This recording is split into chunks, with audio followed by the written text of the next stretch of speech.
The movie opens deep in an isolated forest where a young girl named Mandy suddenly regains consciousness. A heavy camera is strapped to her stomach with a metal chain, and as she looks around, she notices several more cameras fixed to nearby trees. The story flashes back to earlier that night. Mandy is at a house party with two friends when she suddenly receives a text from an unknown number. It asks her to meet alone. Curiosity mixed with unease pushes her to sneak away. She walks through quiet, dimly lit streets, her nerves tighten. A new message flashes on her phone, just a clown emoji. Before she can react, two masked figures in clown disguises appear. One grabs her from behind, the other presses a cloth over her mouth. Within seconds, she loses consciousness. When Mandy wakes, she's back in the forest, confused and terrified. As she stumbles forward, she finds missing person posters scattered around, even one with her own face. Panic floods her until the two masked figures appear again. She runs, but they catch her, inject something into her arm, and once more, everything fades to black. This time, she wakes tied to a chair. A camera points at her face, and a chilling mechanical voice echoes through the woods. "Smile for the camera, Mandy. You're part of the murder show now." Her heart races as she realizes she's being live streamed. Thousands are watching online, leaving sickening comments, suggesting how she should die. Moments later, Mandy is brutally killed before a live audience. The next day, police discover her mutilated body in the forest. DNA confirms it's a Mandy. The case shakes the country, but it isn't the first. Similar killings have been broadcast for months, and authorities remain clueless about who's behind it. The focus then shifts to a podcast studio where a popular YouTuber named Ethan discusses Mandy's case on his live show. His voice trembles with anger as he condemns the rising popularity of these murder streams on the dark web. He slams the authorities for failing to track the sites, insisting regular people can access them more easily than the police. He clarifies he doesn't hate law enforcement, but he demands answers. Suddenly, Ethan's phone rings. He answers, only to hear a woman's blood-curdling screams before the line cuts dead. Shaken, he tries to move on, but later receives another call from his mother. Her voice cracks with grief. She begs him to come home. Ethan rushes over, only to learn the devastating truth. His sister Mandy was the latest victim of the murder show. Crushed, Ethan records another podcast a week later, his voice breaking as he reveals the police still have no leads. Visiting Mandy's room, he sits silently among her belongings until he notices something chilling on her wall. In thick black ink are the words, "Hell is empty and all the devils are here." He snaps a photo, then collapses on her bed, eventually falling into a restless sleep. That night, he dreams of Mandy's murder and wakes in a cold sweat. A notification pings on his phone. When he opens it, his stomach turns. It's an image of the same clown mask worn by Mandy's abductors. Determined, Ethan goes to his mother's house. On the way,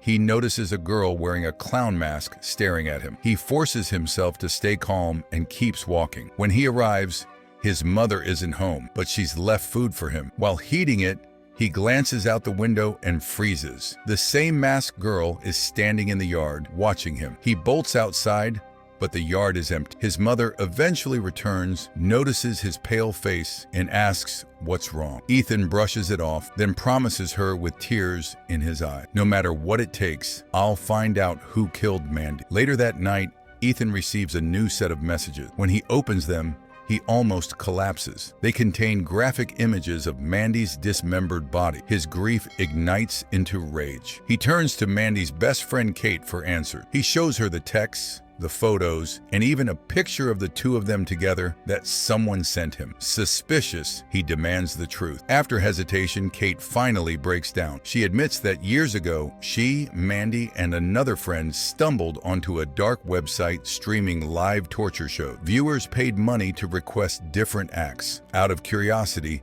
Mandy once typed in a request for a girl's fingernails to be cut, but instead, the captors slit the girl's throat on camera. The three of them were horrified and scarred for life. Kate says she tried to report the site, but the link kept changing. No one ever traced it. Now, Ethan is determined to dig deeper. He seeks help from a notorious hacker known only as Shadow Monkey. Kate warns that the videos still exist, but Ethan insists. Together, They press play on one of the recordings. A sinister voice declares, "We never reveal our identities because we are rulers of the dark world." It explains that to unlock the murder show, viewers must solve puzzles, but anyone who succeeds becomes the next target. Ethan solves the puzzles only for his phone to buzz with a new photo. It shows him and Kate together in real time. Terrified, they realize they're being watched. Kate wakes up groggy, trapped in a cage, a large screen glowing before her. On it, a boy is being tortured live, while an online audience cheers and pays to make the abuse worse. She screams for them to stop, but no one listens. The boy's limbs are hacked off, his throat slit. Moments later,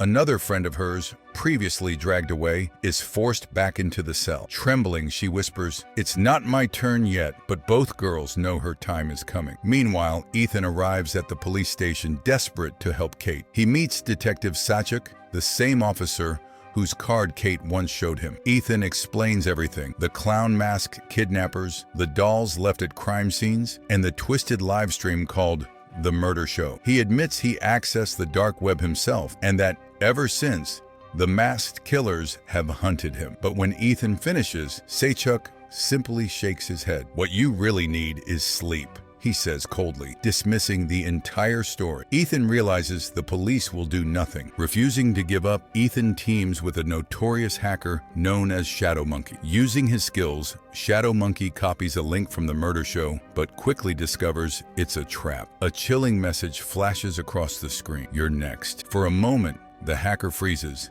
then steadies himself, assuring Ethan his systems are unbreakable. But when he notices his webcam light still on, his face pales. They're already watching him. Armed with a gun, he hands Ethan a knife for protection. Ethan returns to the police, showing Sachuk the link. But before the detective can see it, the files vanish from Ethan's computer. The system has been sabotaged. Once again, the police dismiss him as delusional. Ethan warns Shadow Monkey that the killers have found his hideout, but the hacker ignores him, too busy tracing their location. He finally tracks an IP, but his triumph lasts seconds. His screens fill with a clown's face. The killers burst in, slaughtering him instantly. When Ethan arrives, Shadow Monkey is already dead. But hidden in his pocket, Ethan finds a slip of paper, the hacker's last clue. Following the lead, Ethan sneaks into an underground facility where unconscious victims are dragged inside. But he's spotted, injected with a sedative, and thrown into a cage opposite Kate. In front of them, a screen shows their friend tied up for torture. While others sob, Ethan remembers the knife he hid. Quietly, he frees himself, then breaks Kate out. Together, they decide it's time to fight back. They sneak into a control room buzzing with computer screens. Suddenly, a masked girl leaps at Ethan with steel claws, slashing wildly. Kate stabs her from behind, but the attacker vanishes into the shadows. Pushing forward, they reach the main chamber, where masked killers run the livestream. Their relief crumbles when they see their friend already dead. Kate realizes the entire place is a maze of traps. Before they can plan, dozens of masked figures surround them. Ethan dives into a tunnel, while Kate, gripping an axe, chooses to fight. Her rage shocks the killers, forcing some to retreat. In another room, she finds a chainsaw. Without hesitation, she revs it. Just as the clawed girl sounds an alarm, a giant masked man storms toward Ethan with an axe. But Kate bursts in and slices him down. With the chainsaw, she becomes unstoppable, tearing through anyone in her way. Ethan and Kate decimate the killers, but the true mastermind escapes. Months later, news of the case explodes nationwide. The media praises Ethan and Kate for surviving and exposing one of the deadliest rings of killers, something even the police failed to achieve. Ethan publishes a book about their ordeal. It becomes a bestseller, turning him into a public figure. He and Kate try to rebuild their lives together, but the fear never leaves. Ethan keeps a gun on him at all times, paranoid that the clowns will return. One night, while taking out the trash, Ethan spots a missing person poster. His heart sinks. The poster has his own face on it, mirroring the one of Mandy from the start. Before he can react, a needle pierces his neck. He collapses. When he wakes, He's tied up in the back of a truck, surrounded by clown-masked figures. They're auctioning him off. A woman buys him for $10,000. When he sees her face, he's stunned. She's the lone survivor from the murder show, the girl who once escaped. Then comes the cruelest twist. One of the masked men removes his disguise. Ethan stares in horror. It's Detective Saychuk. The other masked figures burst into laughter. Wealthy, powerful elites. They reveal themselves as the true masterminds of the murder show. And with Ethan trapped in their hands, the screen fades to black. End the movie? If you enjoyed this video, be sure to check out our other recaps and subscribe for more content. And leave comment below. Thanks for watching, and we'll see you in the next video.